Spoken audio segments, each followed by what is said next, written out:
नमस्कार विद्यार्थ्यांनो, आज आपण इयत्ता 8वी सराव संच 11.1 हा बघणार आहोत. आज आपण त्यामधील पहिला प्रश्न आहे.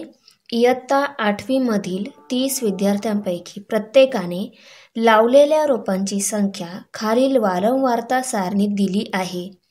यावरून प्रत्येकाने लावलेल्या रोपांचा मध्य काढण्यासाठी पुढील चौकटी पूर्ण करा. इथे आपल्याला मध्य काढायचा आहे. चौकटीमध्ये पहिला कॉलम जो आहे रोपांची संख्या प्राप्तांक त्याला XI म्हटलं आहे. त्यानंतर विद्यार्थी संख्या वारंवारता त्याला FI म्हटलं आहे. आणि तिसरा जो दिलेला आहे FI गुणुले XI दिलेला आहे. तर इथं FI गुणुले XI म्हणजे FI आणि XI ची गुणाकार झाल्यानंतर जो नंबर येणार आहे तो आपल्याला इथे लिहायचा आहे. ओके. 4 1 4, 6 दुने 12, 12 त्रिक 36, 8 चौक 32. ओके. तर ही या संख्या ज्या आल्या आहे त्या आहे FI गुणुले XI.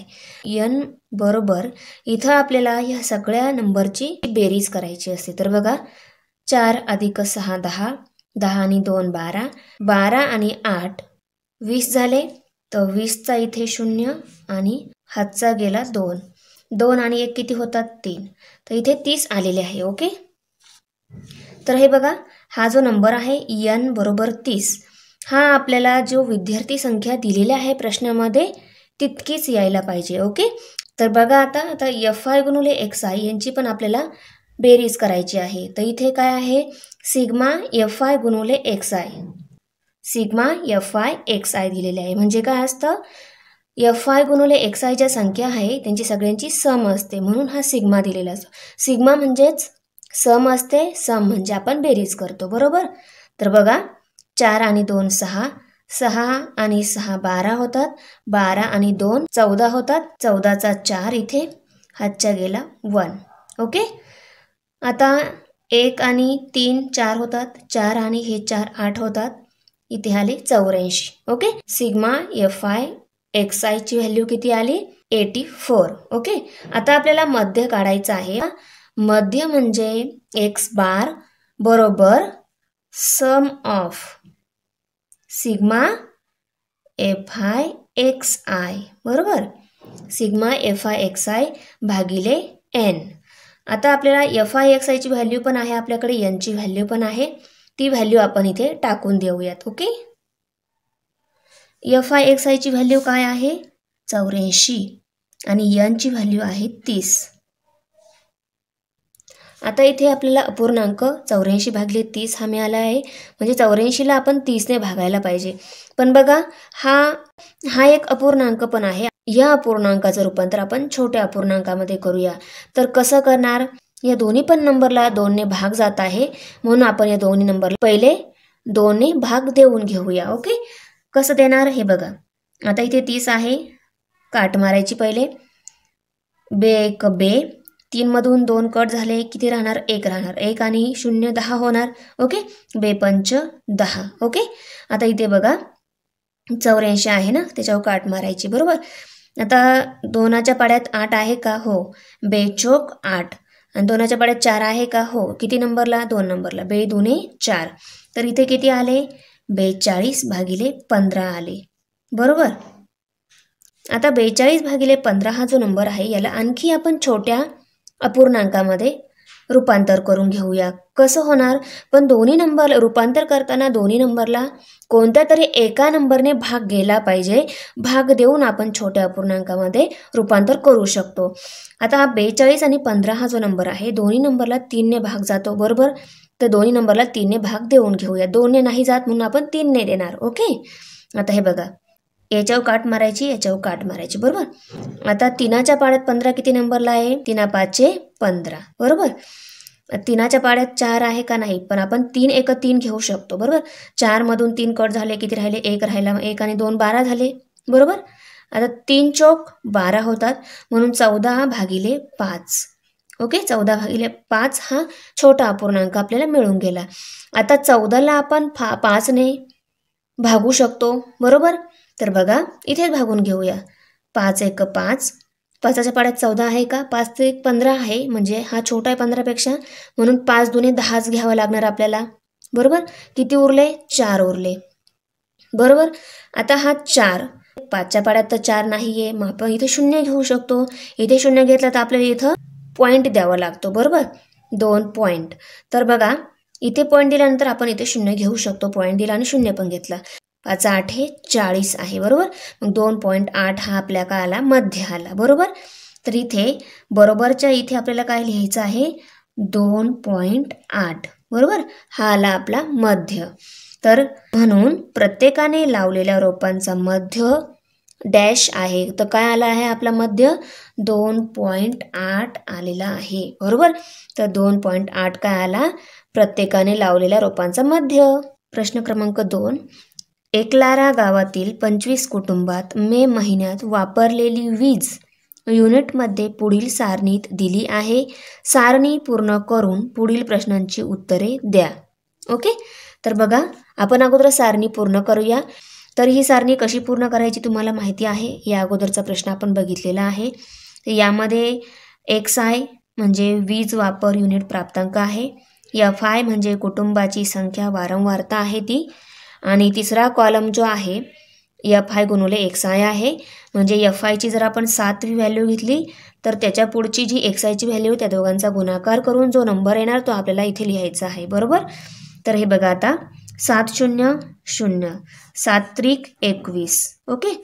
आता यांचा गुणाकार कसा करणार? 2 पंच 10 0 हातच्या आला 1 2 चौक 8 8 आणि 1 9 आला. बरोबर. 8 0 0 8 सक 48. त्यानंतर 5 5 25 25चा 5 इथे हातच्या आले 2 5 7 35 36 37. त्यानंतर 3 0 0 3 9 27 इथे 27 आले. आता इथे आपल्याला n बरोबर म्हणजे या वारंवारता संख्येची बेरीज करायची आहे. आणि सिग्मा FI XI म्हणजे FI गुणुले XI जे नंबर दिलेले आहे इथे यांची आपल्याला बेरीज करायची आहे. बरोबर. तर हे बघा आपण पहिले इथे बेरीज करून घेऊया. इथे आले 5 त्यानंतर 9 आणि 1 10 10 आणि 8 18 18 आणि 7 25 25 आणि 7 32 झाले. 32चे 2 इथे हातच्या आला 3 3 आणि 2 5 5 आणि 4 9 9 आणि 3 12 12 आणि 2 14. बरोबर. तर इथे 1425 हे आपलं सिग्मा FI XI ची व्हॅल्यू आलेली आहे. बरोबर. त्यानंतर बघा 45 युनिट वीज वापरणारी एकूण कुटुंबे किती? आता 45 युनिट वापरणारी एकूण कुटुंबे आहेत 2. बरोबर. तर इथे 2 कुटुंबे असं आपल्याला उत्तर लिहायचं आहे. दुसरा प्रश्न. ज्या प्राप्तांकाची वारंवारता 5 आहे तो प्राप्तांक कोणता? वारंवारता 5 असलेला प्राप्तांक बघायचा आहे. वारंवारता 5 इथे आहे. वारंवारता 5 असलेला प्राप्तांक 75 आहे. तर प्राप्तांक बरोबर 75 लिहायचं आहे. आता यांची किंमत किती आहे ते आपल्याला लिहायचं आहे. तर यांची किंमत आपली आहे 25. आणि इथे सिग्मा FI XI किती आहे? Sigma FI XI is equal to 1425. त्यानंतर प्रश्न 4 आहे. यावरून मे महिन्यात प्रत्येक कुटुंबाने वापरलेल्या विजेचा मध्य काढा. आता मे महिन्यात प्रत्येकाने वापरलेल्या विजेचा मध्य काढायचा फॉर्म्युला काय आहे तर सांगा. मध्य बरोबर मध्य म्हणजे x बार. ओके. मध्य बरोबर इथे सिग्मा FI XI भागिले n. बरोबर. तर FI XI ची आणि n ची किंमत आपण इथे टाकून देऊया. FI XI ची किंमत किती आहे? 1425 भागिले 25. ह्या पूर्णांकाचं आपण छोट्या पूर्णांकात रूपांतर करून घेऊया.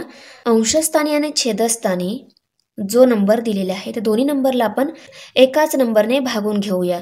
कोणत्या एकाच नंबरने अंशाला आणि छेदाला भाग जात आहे बघा बरं. तर अंशाला आणि छेदाला 5 ने भाग जात आहे कारण दोघांचा पण एकक स्थानी 5 आहे. बरोबर. तर बघा 5 ने 25ला भाग देऊया. 5 5 25. आता याच्यावर काट मारा. तर बघा 5च्या टेबलमध्ये 14 आहे का? नाही.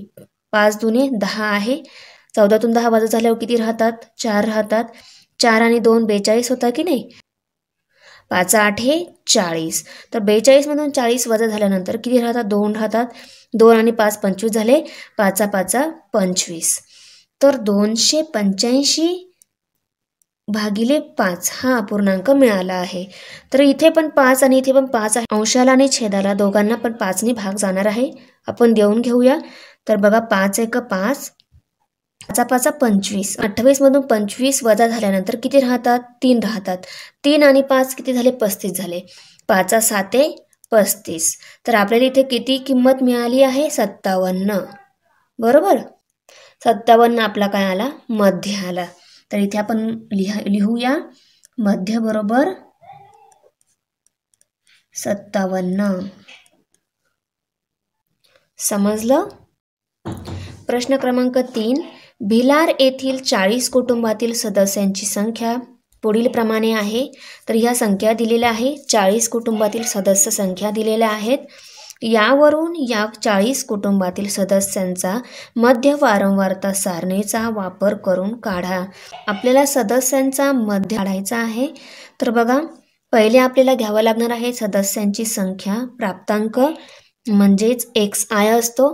आता सदस्यांची संख्या किती वेगवेगळ्या प्रकारात दिलेली आहे. तर बघा सदस्यांची संख्या 1 पण आहे, 2 पण आहे, 3 4 आणि 5. त्यानंतर 6 आणि 7 पण आहे. तर ती संख्या आपण इथे लिहून घेऊया. ओके. किती सदस्य संख्या आहे? 1 आहे, 2 आहे, 3 आहे, 4 आहे, 5 6 आणि 7 सदस्य संख्या पण आहे. ज्या वेगळ्या वेगळ्या सदस्य संख्या आहे त्या आपल्याला छोट्यापासून मोठ्यापर्यंत सर्व लिहून घ्यायच्या आहे. लिहिल्या. त्यानंतर ताळ्याच्या खुणा. एक ही सदस्य संख्या दिलेल्या सदस्य संख्येमध्ये किती वेळा आलेली आहे ती आपल्याला मोजायची आहे. तर बघा एक ही सदस्य संख्या किती वेळा आलेली आहे ती आपल्याला मोजायची आहे. तर आपण 1 या नंबरला गोल करायचा आहे. तर बघा एक सदस्य संख्या जिथे जिथे आहे त्यांना गोल करायचं आहे. ओके. एक ही सदस्य संख्या किती वेळा आलेली आहे? 2 वेळा. तर 2 एक ही सदस्य संख्या 2 वेळा आलेली आहे. तर ताळ्याच्या खुणा कशा येणार? 1 आणि 2. आणि कुटुंब संख्या वारंवारता fi म्हणजे या ताळ्याच्या खुणा ह्या किती आहेत? 2. तर आपल्याला इथे 2 असं लिहायचं आहे. बरोबर. आता त्यानंतर दिलेल्या सदस्य संख्येमध्ये 2 ही सदस्य संख्या किती वेळा आलेली आहेत. आता 2ला आपण आता गोल करून घेऊया. इथे 2 आहे, त्यानंतर इथे 2 आहे, इथे 2 आहे, 2, त्यानंतर इथे 2 आहे, 2 2 आणि 2. बरोबर. आता बघा 2 सदस्य संख्येला आपण गोल केलेला आहे. ते 2 किती वेळा आलेला आहे ते मोजून घेऊया. 1 2 3 4 5 6 7 आणि 8 वेळा आलेले आहे. तर बघा 8 या सदस्य संख्येसाठी आपल्याला ताळ्याच्या खुणा कशा लिहायच्या आहे? 1 2 3 4 5 6 7 8. बरोबर. 4 झाल्यानंतर त्यांच्यावरती एक आडवी लाईन द्यायची आहे. त्यानंतर 1 2 3 म्हणजे 5 आणि 3 8 झाल्या पाहिजे. बरोबर. म्हणून आपण इकडे 5चा ग्रुप केला आणि इकडे 3 लाईन दिल्या. तर ह्या झाल्या 8 या नंबरसाठी ताळ्याच्या खुणा. आणि याच ताळ्याच्या खुणांसाठी आपल्याला वारंवारता नंबरमध्ये लिहायची आहे. ती अशी येणार. बरोबर. दिलेल्या सदस्य संख्येमध्ये 3 ही सदस्य संख्या किती वेळा आलेली आहे ती आपल्याला ताळ्याच्या खुणासाठी मोजायची आहे. तर दिलेल्या संख्येमध्ये 3 ही संख्या आहे त्याला आपण सर्कल करून घेऊया. तर बघा 3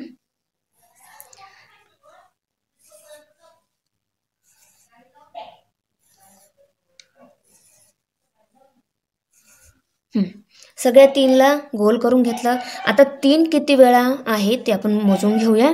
1 2 3 4 5 6 आणि 7 वेळा आलेला आहे. तर 7 या संख्येसाठी ताळ्याच्या खुणा 1 2 3 4 5 6 आणि 7. बरोबर.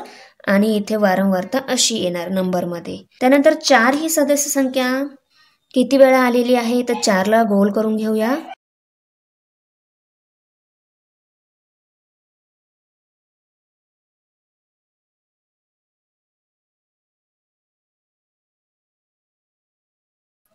आता 4 किती वेळा आलेला आहे ते मोजून घेऊया.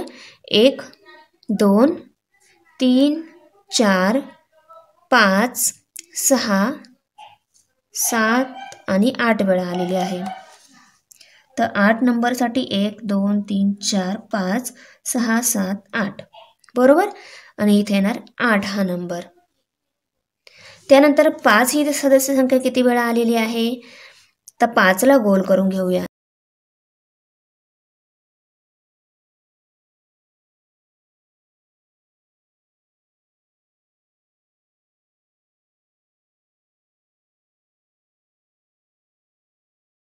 पाच ही सदस्य संख्या गोल करून झाली.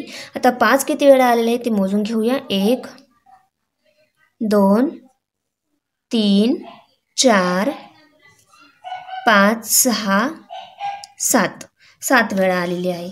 तर बघा 1 2 3 4 5 6 आणि 7 आणि इथे 7 येणार. त्यानंतर 6 ही सदस्य संख्या आपल्याला मोजायची आहे. तर 6 नंबरला गोल करून घेऊया. इथे गोल केलं 6.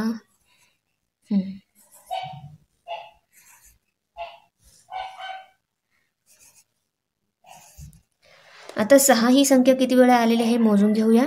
1 2 3 4 5 आणि 6 6 वेळा आलेला आहे. तर बघा 1 2 3 4 5 आणि 6 बरोबर. आता सगळ्यात शेवटची संख्या राहिलेली आहे. तर दिलेल्या संख्यांमध्ये 7 ओळखायला सर्वात सोपं आहे, कारण एकच संख्या राहिली आहे. ज्या संख्येला गोल नाही ते 7 आहे. ते 7 किती वेळा आहे डायरेक्ट मोजून घेऊया. 1 आणि 2 7 2 वेळा आलेला आहे. आता इथे 2 ताळ्याच्या खुणा बरोबर आणि इथे 2 वारंवारता. इथे आपल्याला यांची बेरीज करायची असते, ती म्हणजे n व्हॅल्यू असते. n ची किंमत असते, तो n बरोबर काढायची आहे आपल्याला. तर यांची आपल्याला बेरीज करावी लागणार. तर बघा 2 आणि 8 झाले 10, यांची बेरीज करून घेतली. त्यानंतर 7 आणि 8 15 झाले 15, ह्या दोघांची बेरीज झाली. नंतर 7 आणि 6 13 झाले. 13 मध्ये हे 2 मिळवले तर 15 होणार. तर हे 15 झाले बरोबर. आता आपण यांची बेरीज करून घेऊया. 5 आणि 5 10 झाले. हातच्याला 1 1 2 3 आणि 4 40 झाले. तर हे झाले 40. यांची किंमत किती आली 40. तर बघा मी तुम्हाला सांगितलेलं होतं वारंवारता टेबलमध्ये आपण वारंवारता नंबरची आपण जेव्हा बेरीज करणार ती व्हॅल्यू n बरोबर, ती किंमत n बरोबर असते. तर ती आपल्याला दिलेल्या प्रश्नामध्ये ही कुटुंबाची संख्या आहे, तर दिलेल्या प्रश्नामध्ये कुटुंब संख्या 40 आहे ना, तितकीच यायला पाहिजे. तर येते बरोबर. जरी ही कमी जास्त झाली तर समजायचं की आपला कुठेतरी मिस्टेक आहे. ओके. आता बघा FI गुणिले XI इथे नंबर लिहायचे आहे. FI 2 बे 1 बे 8 दुने 16 7 त्रिक 21 8 चौक 32 7 5 35 त्यानंतर 6 6 36 आणि बे 7 14. इथे आपल्याला आता सिग्मा FI XI ही व्हॅल्यू लिहायची आहे. सिग्मा म्हणजे सम म्हणजे बेरीज यांची सगळ्यांची बेरीज करायची आहे. तर बघा 2 आणि 6 8 होतात. 8 आणि 1 9 9 आणि 2 11 होतात. 11 आणि 5 16 होतात. 16 आणि 6 22 22 आणि 4 26 26चा 6 इथे हातच्याले 2, हा हातच्याचा 2 आहे. 2 आणि 1 3 3 आणि 2 5 5 आणि 3 8 8 आणि 3 11 11 आणि 3 14 14 आणि 1 15. तर इथे आले आहे 156 ही किंमत. आता आपल्याला इथे मध्य काढायचं आहे.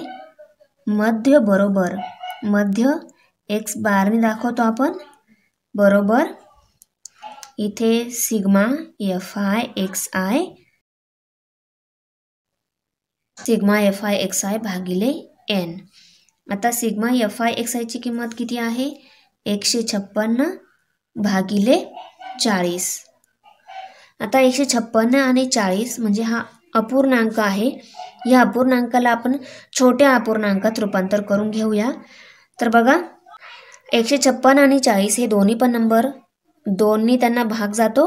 आपण त्यांना भाग देऊन घेऊया बरोबर.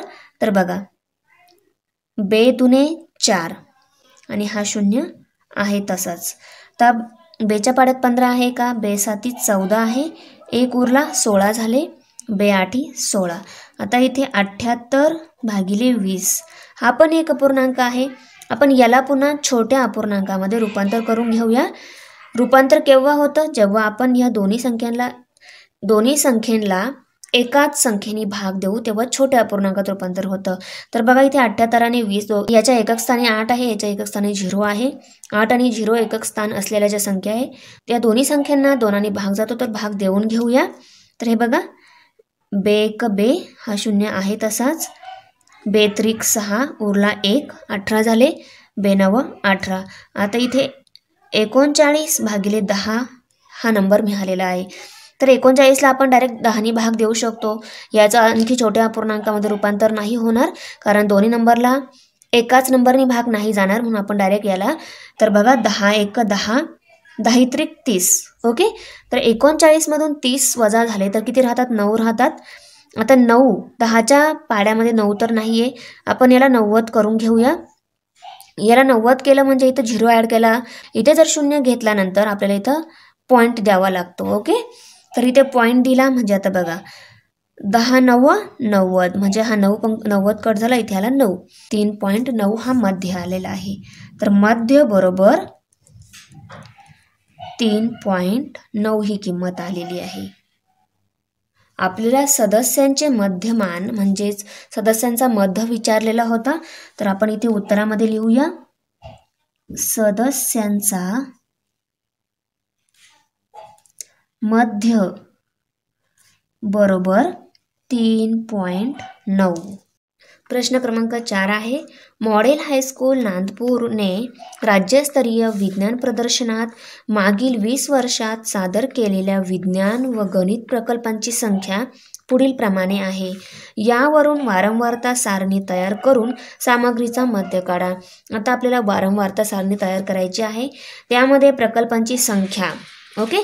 तर या दिलेल्या संख्येमध्ये प्रकल्पांची संख्या किती आहे? 1 संख्या आहे, त्यानंतर 2 पण आहे, त्यानंतर 3 आहे, 4 आहे, 5 आहे. तर दिलेल्या प्रकल्प संख्येमध्ये 1 ते 5 या संख्या आहे, आपण त्या लिहून घेतल्या.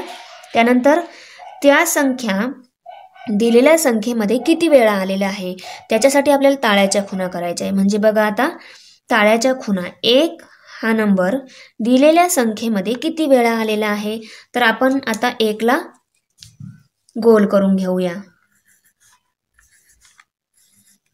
आता 1 ही संख्या 3 वेळा आलेली आहे, तर आता आपण 3 ताळ्याच्या खुणा करणार आहोत आणि याच्यासाठी वारंवारता म्हणजे नंबरमध्ये लिहायची असते, ती आहे 3. बरोबर. आता त्यानंतर आहे 2. 2 ही प्रकल्प संख्या किती वेळा आलेली आहे? 1 2 इथे आहे, इथे आहे आणि इथे आहे. तर मोजून घेऊया किती वेळा आलेली आहे. 1 2 3 4 5 आणि 6 वेळा आलेली आहे. तर 1 2 3 4 5 आणि 6 इथे नंबरमध्ये. बरोबर. त्यानंतर 3 ही प्रकल्प संख्या किती वेळा आलेली आहे, त्याला आपण गोल करून घेऊया. 1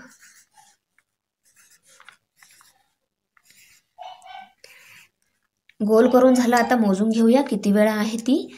1 2 3 4 5 आणि 6 वेळा आलेली आहे. 1 2 3 4 5 आणि 6 वेळा 6 येणार. बरोबर.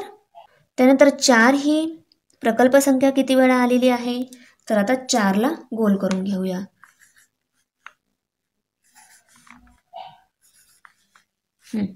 तर किती वेळा आहे ती मोजून घेऊया. 1 2 3 3 वेळा आहे, तर 3 ताळ्याच्या खुणा दिल्या आणि इथे 3 नंबर लिहायचा आहे वारंवारतेमध्ये. त्यानंतर 5 ही प्रकल्प संख्या. आता एकच संख्या राहिली, ज्या संख्येला गोल नाही केलेलं त्या संख्या आपण मोजून घेऊया, त्या म्हणजे 5च असणार आहे. तर बघा 1 2 2 वेळा आलेली आहे, तर 1 2 इथे 2 नंबर लिहिणार. आता इथे n ही व्हॅल्यू लिहिणार, कारण आपल्याला वारंवारतेची बेरीज करायची आहे. वारंवारतेची बेरीज म्हणजे n हा नंबर असतो, n बरोबर काढायचा आहे, तर यांची बेरीज करावी लागणार आहे. 3 आणि 6 9 होतात, 9 आणि 6 15 होतात, 15 आणि 3 18, 18 आणि 2 20. तर इथे 20 बरोबर. आता FI गुणुले XI लिहायचे आहे. FI XI व्हॅल्यू लिहायची आहे म्हणजे FI गुणुले XI व्हॅल्यू लिहायची आहे. तर 3 1 3 ही FIची 3 व्हॅल्यू आणि XIची 1 व्हॅल्यूचा गुणाकार 3 1 3 असा येणार आहे. तर इथे 3 लिहूया. 6 दुने 12 इथे 12, 6 त्रिक 18, त्यानंतर 3 चोक 12, 2 पंच 10 बरोबर. आता यांची आपल्याला बेरीज करायची आहे. ती बेरीज म्हणजे काय असते? सिग्मा FI XI असते. आता यांची बेरीज करून घेऊया. 3 आणि 2 5, 5 आणि 8 13 होतात, 13 आणि 2 15 होतात, 15चा 5 इथे हातच्या आला 1, 1 2 3 4 आणि 5 किती आली किंमत? 55. आता बघा आपल्याला मध्य काढायचं आहे. मध्यचं सूत्र काय आहे? x बार बरोबर सिग्मा FI XI भागिले n. आता FI XI व्हॅल्यू काय आहे? 55, यांची किंमत आहे 20. तर हा मोठा अपूर्णांक आहे, याला छोट्या अपूर्णांकामध्ये रूपांतर करून घेऊया. तर बघा यांच्या एकक स्थानी 5 आहे, याच्या एकक स्थानी 0 आहे. तर या दोन्ही संख्येला आपण 5ने भाग देऊ शकतो. दोन्ही संख्येला 5ने भाग जात आहे. तर बघा 5 चोक 20 झाले बरोबर. आता इथे 5 1 5, 5 1 5 इथे 11 आले, 11 भागिले 4. आता याला छोट्या अपूर्णांकामध्ये आणखी रूपांतर नाही होऊ शकणार आहे, म्हणून आपण इथे भाग देऊन घेऊया. 4 1 4, 4 दुने 8. तर 11 मधून 8 वजा झाले, 3 राहिले, 3 आणि त्यानंतर आपण 0 घेतला कारण 4च्या पाड्यामध्ये 3 नाही आहे बरोबर. मग आपण याला 30 केलं. इथे 30 केल्यानंतर इथे आपल्याला पॉईंट देऊन घ्यायचा असतो. आता बघा 4 7 28, 30 मधून 28 वजा झाले, 2 राहिले, आपण परत 0 घेऊ शकतो. इथे 20 झाले. आता 4 पंच 20 म्हणजे 2.75 ही आला आपला मध्य. मध्य x bar is equal to 2.75. आपल्याला प्रश्नामध्ये सामग्रीचा मध्य विचारलेला होता. तर आपण इथे शेवटच्या उत्तरामध्ये सामग्रीचा मध्य x बार बरोबर सामग्रीचा मध्य x बार बरोबर 2.75 ही संख्या आलेली आहे. तर विद्यार्थ्यांनो, तुम्हाला माझी व्हिडिओ कशी वाटली? व्हिडिओ आवडली असेल तर चॅनलला सबस्क्राईब करा, बेल आयकॉन प्रेस करा, लाईक करा, कमेंट करा आणि शेअर करा. तर भेटूया पुढच्या सराव संचामध्ये. बाय.